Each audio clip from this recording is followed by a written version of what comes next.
ഇതിനകത്തെന്താ സദ്യ വല്ലതും വിളമ്പുന്നുണ്ടോ? എല്ലാരും കൂട്ടം കൂടി നിൽക്കാൻ. എല്ലാം കടന്നു പോയേ. പോയി പുറത്തെല്ലാം ഒക്കെ ശരിയായി ഒന്ന് നോക്കപ്പോ.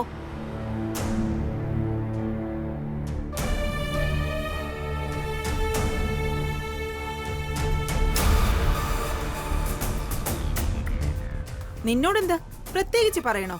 പോ, നിന്നെ അഖിലേച്ച് തിരക്കുന്നുണ്ട്. പോകാൻ.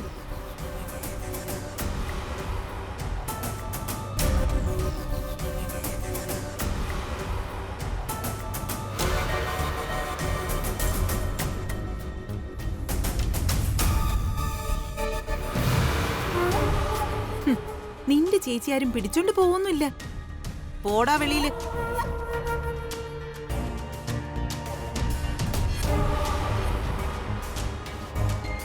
വാതിലടക്കി.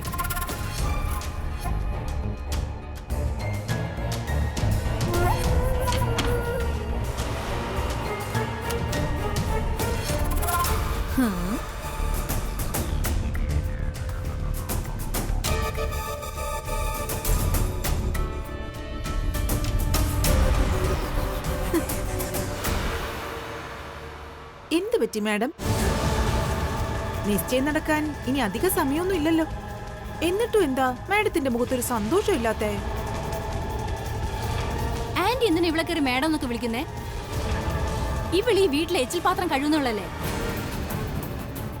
അയ്യോ, ആ കഥയൊക്കെ കഴിഞ്ഞു പോയില്ലേ.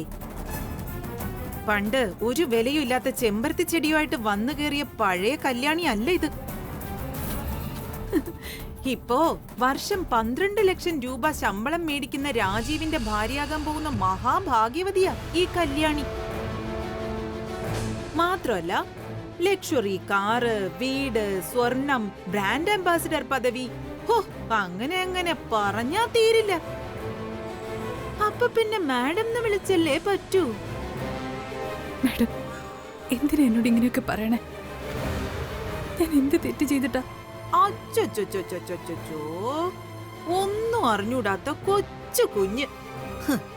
എന്തിനാടി നിന്റെ അഭിനയം എന്നോട്? ഇനി എന്ത് നേടാനാ? ഹോ, തന്തയ്ക്കും മോക്കും കണ്ണും കയ്യും കാണിച്ച് ഇത്രയൊന്നും തട്ടിയെടുത്തത് പോരായിരിക്കും. അതോ ഇവിടെ താമ്പിള്ളേരെ അടക്ക എല്ലാരും അങ്ങ് മൊത്തത്തിൽ കിട്ടാത്ത എന്റെ ചൊരുക്കോ? പറയടി, പറയാൻ. ഞാൻ ഇവിടുത്തെ വേറെ ഒരു പാചകക്കാരിയാ മാഡം. എന്തിനാ എന്നോട് ഇങ്ങനെയൊക്കെ പെരുമാറണേ?